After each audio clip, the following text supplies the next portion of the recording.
ಬಂಧುಗಳೇ ನಮಸ್ಕಾರ. ಆದ್ಯ ಮೀಡಿಯಾಗೆ ಸ್ವಾಗತ.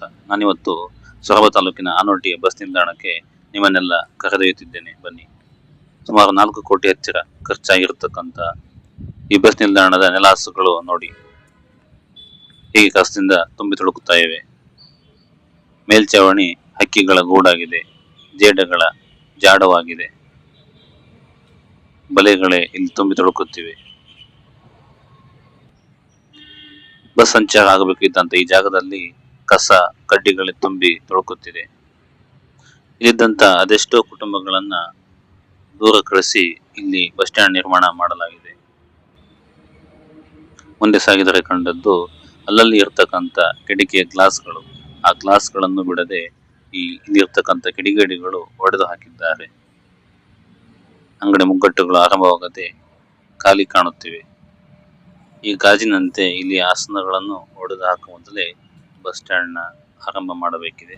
ಬಸ್ ಸ್ಟ್ಯಾಂಡ್ ನ ಮುಂಭಾಗದಲ್ಲಿ ಸುಂದರವಾಗಿ ಕಾಣಬೇಕಿದ್ದ ಪಾರ್ಕ್ ಕಸದ ರಾಶಿಯಂತಾಗಿದೆ.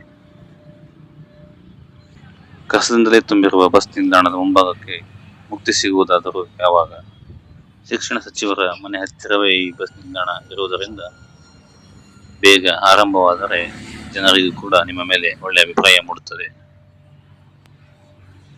ಮುಂಭಾಗದ ಪಾರ್ಕ್ ಸುಂದರವಾಗಿ ಬದಲಾಗುವುದು ಇನ್ಯಾವಾಗ? ಕಸ ಸ್ವಚ್ಛತೆ ಕಾಣುವುದು ಇನ್ಯಾವಾಗ? ಮುಂದೆ ಸಾಗಿದಲ್ಲಿ ಕಸದ ಕೊಂಪೆ ಇಲ್ಲಿ ಕಾಣುತ್ತಿದೆ. ಇಲ್ಲಿ ನೋಡಿ, ಶೌಚಾಲಯ, ಹೊಸದಾಗಿ ಇರತಕ್ಕಂತಹ ಶೌಚಾಲಯ ಬಾಗಿಲು ಕೂಡ ಮುರಿದು ಹೋಗಿದೆ. ಧನ್ಯವಾದಗಳು. ಆದ್ಯ ಮೀಡಿಯಾನ ಸಬ್ಸ್ಕ್ರೈಬ್ ಮಾಡೋದನ್ನ ಮರೆಯಬೇಡಿ. ಬಂಧುಗಳೇ ನಮಸ್ಕಾರ. ಆದ್ಯ ಮೀಡಿಯಾಗೆ ಸ್ವಾಗತ. ನಾನಿವತ್ತು ಸೊರಬ ತಾಲೂಕಿನ ಆನೋಟಿ ಬಸ್ ನಿಲ್ದಾಣಕ್ಕೆ ನಿಮ್ಮನ್ನೆಲ್ಲ ಕರೆದೊಯ್ಯುತ್ತಿದ್ದೇನೆ. ಬನ್ನಿ. ಸುಮಾರು 4 ಕೋಟಿ ಹತ್ತಿರ ಖರ್ಚಾಗಿರತಕ್ಕಂತ ಈ ಬಸ್ ನಿಲ್ದಾಣದ ನೆಲಹಾಸುಗಳು ನೋಡಿ ಹೇಗೆ ಕಸದಿಂದ ತುಂಬಿ ತುಳುಕುತ್ತಾ ಇವೆ. ಮೇಲ್ಚಾವಣಿ ಹಕ್ಕಿಗಳ ಗೂಡಾಗಿದೆ, ಜೇಡಗಳ ಜಾಡವಾಗಿದೆ,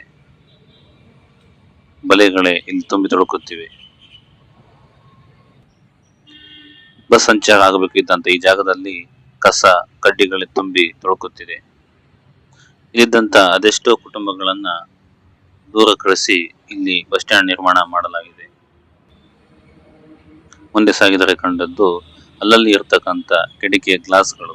ಆ ಗ್ಲಾಸ್ಗಳನ್ನು ಬಿಡದೆ ಇಲ್ಲಿ ಇರ್ತಕ್ಕಂಥ ಕಿಡಿಗೇಡಿಗಳು ಒಡೆದು ಹಾಕಿದ್ದಾರೆ. ಅಂಗಡಿ ಮುಗ್ಗಟ್ಟುಗಳು ಆರಂಭವಾಗದೆ ಖಾಲಿ ಕಾಣುತ್ತಿವೆ. ಈ ಗಾಜಿನಂತೆ ಇಲ್ಲಿ ಆಸನಗಳನ್ನು ಒಡೆದು ಹಾಕುವ ಮೊದಲೇ ಬಸ್ ಸ್ಟ್ಯಾಂಡ್ ನ ಆರಂಭ ಮಾಡಬೇಕಿದೆ. ಬಸ್ ಸ್ಟ್ಯಾಂಡ್ ನ ಮುಂಭಾಗದಲ್ಲಿ ಸುಂದರವಾಗಿ ಕಾಣಬೇಕಿದ್ದ